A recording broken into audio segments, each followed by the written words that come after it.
Halo teman-teman, selamat pagi. Pada kesempatan kali ini saya, Nur Rizky Ahmad dari Prodi PJJ Akuntansi Unsia akan menjelaskan mengenai makalah yang sebelumnya telah saya buat terkait pengaruh fundamental perusahaan terhadap nilai perusahaan, studi kasus pada PT Industri Jamu dan Farmasi Sido Muncul Tbk atau Sido periode 2015 sampai 2020. Oke, next. Kita masuk ke bab pertama mengenai pendahuluan. Jadi latar belakangnya, laporan keuangan ini sebagai gambaran kinerja dan posisi keuangan perusahaan merupakan informasi penting yang diperlukan investor dan stakeholder lainnya. Dalam rangka mengoptimalisasikan hasil investasinya, investor akan melakukan analisis terlebih dahulu terhadap informasi keuangan perusahaan sebelum melakukan investasi, dan juga rasio keuangan adalah metode yang dapat digunakan untuk menganalisis laporan keuangan. Next. Ini adalah penelitian sebelumnya.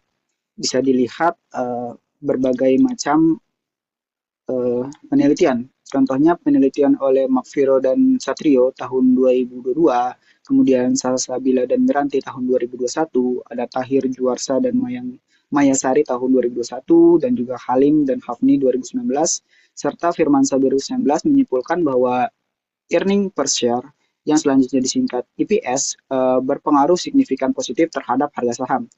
Selain itu, penelitian mengenai debt to equity ratio atau DER dilakukan oleh Simanjuntak tahun 2021, Putri dan Justisia 2021, dan Vivekananda Aksani dan Maulana 2019 menyatakan DER memiliki pengaruh signifikan negatif. Namun, penelitian oleh Macfiro dan Satrio dan juga Salsabila dan Miranti dan juga Halim dan Hafni menyatakan DER tidak memiliki pengaruh signifikan. Kemudian penelitian terkait current ratio dilakukan oleh Hussein yang menyatakan current ratio memiliki pengaruh signifikan terhadap harga saham. Namun sebaliknya penelitian Salsabila dan juga Halim menyatakan current ratio tidak memiliki pengaruh signifikan. Jadi berdasarkan penelitian-penelitian terdahulu ini terdapat informasi antara laporan keuangan dan juga pasar modal, yaitu informasi dalam laporan keuangan uh, cukup bisa dianggap mempengaruhi keputusan investor sehingga pada akhirnya berpengaruh terhadap harga saham perusahaan di pasar modal. Penelitian ini akan menguji dan menjelaskan secara independen hubungan antara faktor fundamental perusahaan dengan nilai saham perusahaan. Faktor fundamental yang dimaksud adalah earning per share atau EPS, kemudian debt to equity ratio atau DER, kemudian current ratio atau CR. Oke, next.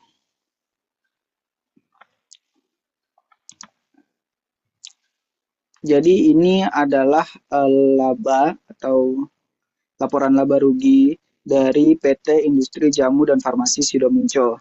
Dari Jadi kenapa sih akhirnya dipilih Sido Muncul ini?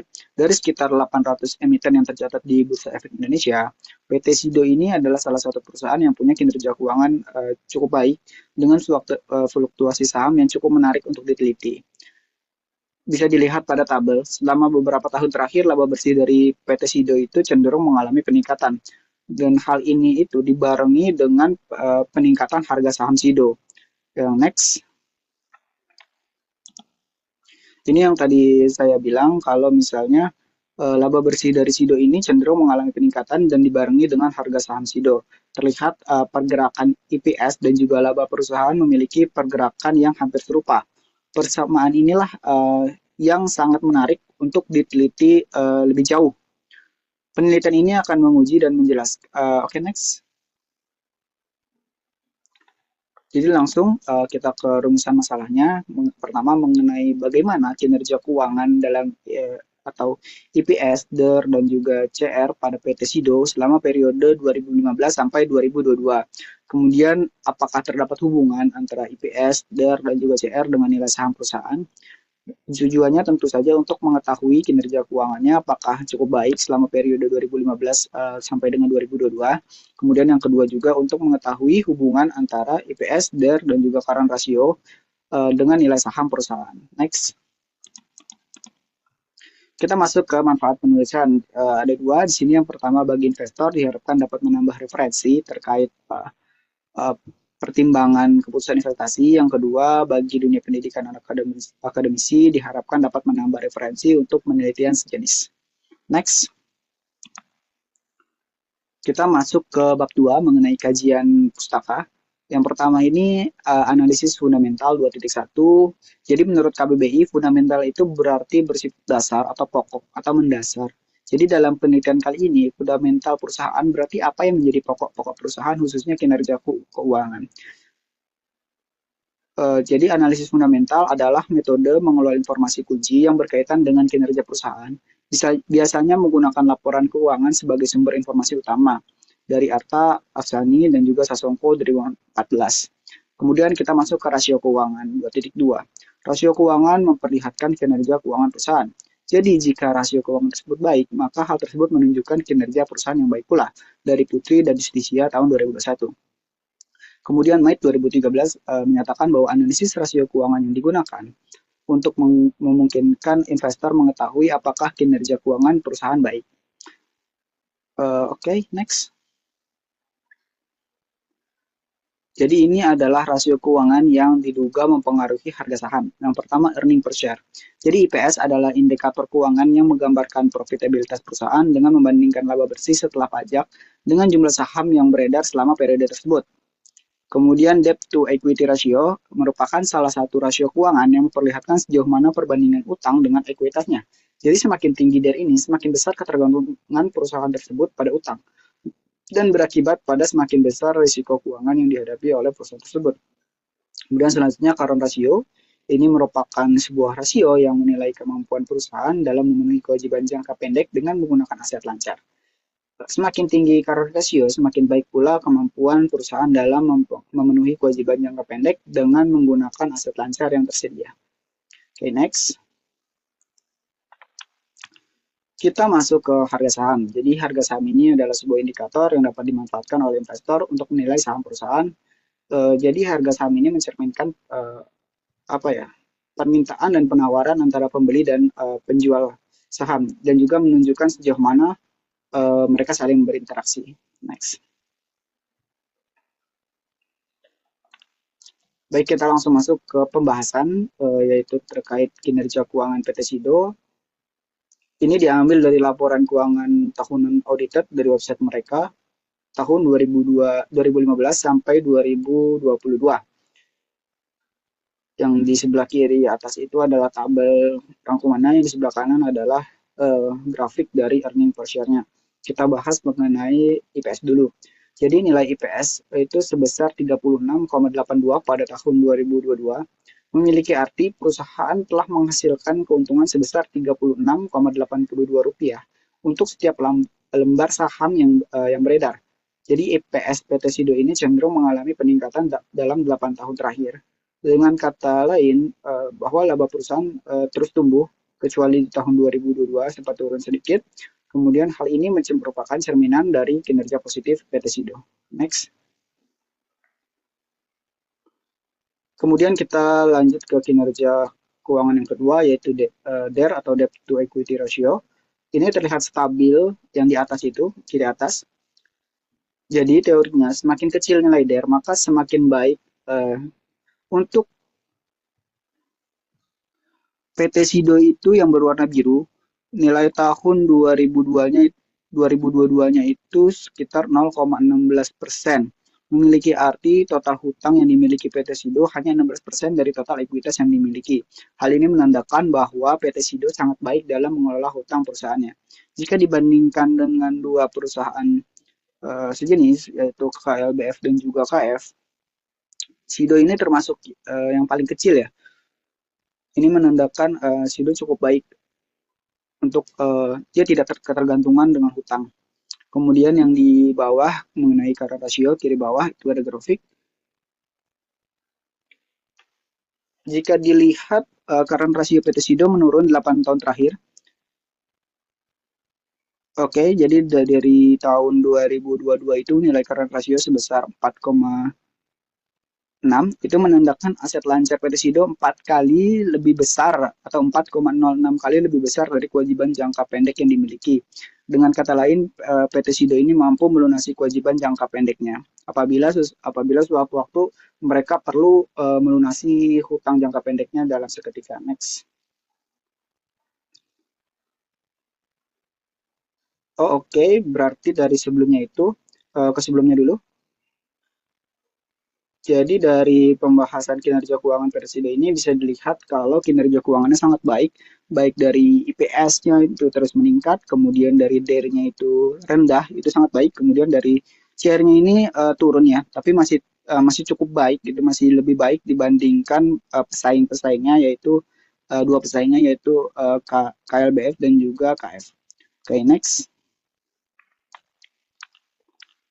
Kita masuk ke uji asumsi klasik. Ada empat sebenarnya: uji normalitas, multikolinearitas, kemudian uji heteroskedastisitas, kemudian autokorelasi.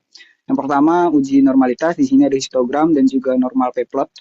Berdasarkan gambar kiri terlihat bahwa output histogram berbentuk lonceng. Ini datanya terdistribusi normal. Jadi kemudian yang di sebelah kanan, Ghazali tahun 2022 menyatakan bahwa jika distribusi data normal, garisnya itu akan menggambarkan mengikuti garis diagonalnya. Jadi di gambar kanan itu terlihat titik-titik dot ini merupakan data mendekati atau mengikuti garis diagonal. Oleh karena itu data itu terdistribusi normal. Oke, next. Kemudian kita masuk ke uji multicol yang di sebelah atas. Jadi multicol tidak dikatakan tidak memiliki gejala multicol apabila nilai toleransinya lebih besar dari 0,1 dan nilai VEF lebih kecil dari 10. Berdasarkan gambar, nilai toleransi yang di tabel kedua dari kanan itu toleransi ada 0, sekian sekian. Semuanya itu lebih besar untuk independen ya, untuk independen lebih besar dari 0,1. Kemudian nilai VEF-nya yang paling kanan itu juga lebih kecil dari 10, sehingga disimpulkan bahwa tidak terjadi multikolinearitas. Kemudian uji hetero, kita menggunakan scatter plot berdasarkan gambar, titik-titiknya ini tersebar secara acak di atas dan di bawah 0 pada sumbu Y dan tidak memiliki pola tertentu, maka dapat disimpulkan tidak terdapat gejala hetero pada ketiga variabel independen, sehingga model regresi ini layak untuk dipakai. Next. Kemudian uji asumsi klasik yaitu autokorelasi. Di sini ada rantes. Jadi teorinya sebuah data disebut tidak terjadi gejala autokorelasi jika nilai simsik atau tutel itu lebih besar dari 0,05. Jadi pada gambar itu 0,369 sehingga atau lebih besar dari 0,05 sehingga tidak terjadi autokorelasi pada variabel-variabel penelitian ini. Next. Kita masuk ke analisis linear berganda. Jadi berdasarkan gambar didapat persamaan sebagai berikut yang di tabel kiri yang B itu. Jadi nilai Y itu atau variabel Y itu sama dengan 302,533 ditambah 48059 kali X1 ditambah 390,728 X2 dikurang 24,713 X3 ditambah E. Jadi dari persamaan linear berganda di atas itu dapat dijelaskan begini. A memiliki nilai positif sebesar 302,533. Ini menunjukkan bahwa setiap variabel independen yang terdiri dari IPS, DR, CR itu bernilai 0, maka nilai sahamnya itu senilai 302,533. Okay, next.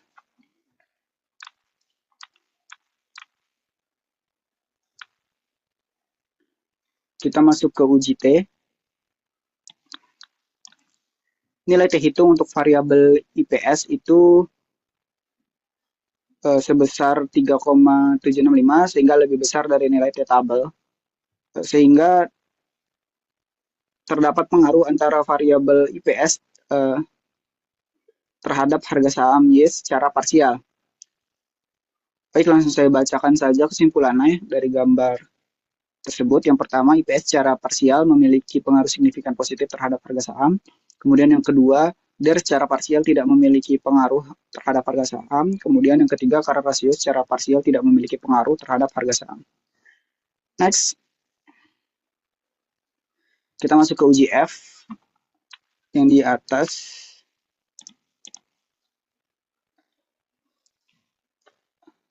Diketahui nilai F hitung itu 21.722 sehingga lebih besar dari F tabel. Sehingga secara simultan ketiga variabel ini X1, X2, X3 memiliki pengaruh signifikan positif terhadap harga saham. Kemudian di bawahnya itu uji R. Nilai 0,667 ini berarti bahwa pengaruh variabel X1, X2, dan X3 secara simultan terhadap variabel Y ini sebesar 66,7%. Dengan kata lain, model regresi ini mampu memberikan gambaran pengaruh dari ketiga variabel terhadap harga saham sebanyak 66,7%. Sisanya adalah error sebesar 33,3% yang tidak terwakili oleh model. Next. Baik, kesimpulannya itu yang pertama, kinerja keuangan Persida sangat baik selama 8 tahun terakhir. Hal ini dilihat dari tiga indikator, yaitu IPS, SIDO, dan IPS, DER, dan juga current ratio. IPS-nya cenderung meningkat, kemudian DER-nya itu rendah, sangat rendah, bahkan dari dua pesaingnya. Kemudian current ratio-nya cukup menurun, tapi masih tergolong tinggi. Itu menandakan hal yang sangat baik dan mampu dalam memenuhi kewajiban jangka pendeknya. Kemudian yang kedua, dalam penelitian ini ditemukan pengaruh kinerja keuangan Persida terhadap harga saham sebagai berikut. Yang pertama, IPS-nya secara parsial memiliki pengaruh signifikan positif terhadap harga saham. DER dan current ratio secara parsial tidak mempengaruhi harga saham. Kemudian IPS kemudian secara simultan EPS dan juga current ratio secara simultan itu memiliki pengaruh signifikan positif terhadap harga saham. Secara simultan, ketiga variabel ini berpengaruh sebesar 66,7% terhadap harga saham dan sisanya adalah error sebesar 33,3% yang tidak terwakili oleh model. Next. Berdasarkan temuan yang didapatkan, maka dapat disampaikan beberapa saran. Pertama, investor direkomendasikan melakukan penelitian sejenis karena bermanfaat untuk menambah keyakinan ketika ini membuat keputusan untuk membeli suatu saham. Kemudian yang kedua, peneliti selanjutnya disarankan untuk menambah objek penelitian sehingga tidak terbatas pada satu perusahaan saja, tapi bisa menambah perusahaan-perusahaan lain agar dapat memperoleh gambaran yang lebih luas mengenai pengaruh rasio keuangan terhadap harga sahamnya. Next. Berikut daftar pustaka yang saya gunakan, ada beberapa, cukup banyak, bisa dibaca. Oke, next.